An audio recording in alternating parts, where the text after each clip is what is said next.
Hello and welcome to week 2 of Miss Emma's tennis activity. So for this week, you are going to need a tennis ball, okay, or a ball that bounces, okay. If we've got a bouncy ball, try and get a big one, okay, so that you're able to catch it or to hit it, okay. And you're also going to need a wall that's preferably not got anything on, so you might use a wall outside, okay, possibly in your garden, or if you use a wall in your bedroom that's not got any pictures or anything against it. So something that a ball can hit against the wall, but it won't damage or break anything. One thing I'd like us to work on when we are hitting the ball, okay, when we're doing progression 1, 2 or 3, is standing side on. So I want you side onto the ball, okay, and hitting this way, okay. So we want to be side on and hitting this way. I don't want to see anyone front on and trying to hit like this. You want to be side on to the wall that you're hitting on.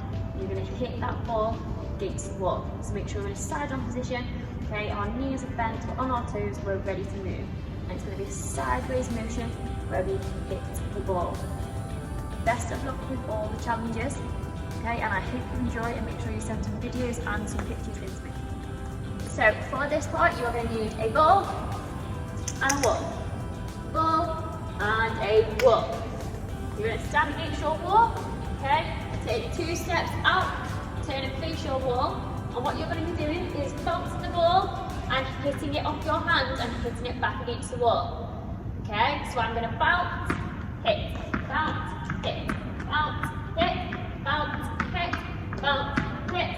Okay? And you are going to see how many times you can complete the bounce and the hit against the wall.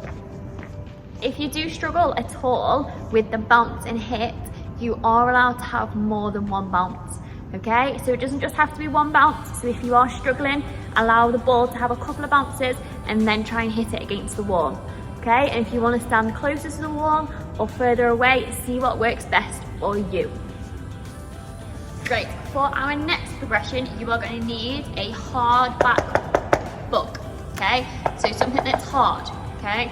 Something that your ball will hit against. And we're going to try the same again. So we stand against our wall, take 2 steps out, turn and face, and we're now going to hold the book in our hand that we write with, which is our dominant hand, okay? So our stronger hand. Same again, we're going to bounce, hit, bounce, hit, bounce, hit, bounce, hit, bounce, hit, bounce, hit. And see how many times you can complete that with your hard back book, okay? I want you to time yourselves now for a minute and see how many you can get. If you miss the ball, you don't have to go back to 0, you carry on counting, okay? So we are now going to try with our racket. Remember, if you don't have a racket, I said in the first week, you could use a frying pan, but make sure you ask your parents and make sure they're not cooking your dinner whilst you're doing this activity. Okay, so same again, except we're using our racket. And remember the grip of our racket, okay? So we've got a lovely V shape or like a little U shape here, okay? I don't want to see our fingers pointing. We're not pointing at anyone.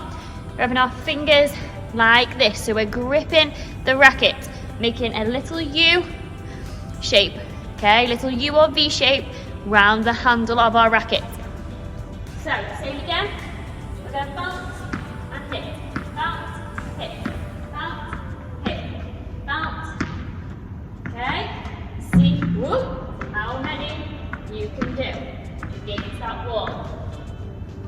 Okay, so now with your racket, you are going to use the racket and see how many you can do in 1 minute. So that's your next challenge, okay? To use the racket and see how many that you get.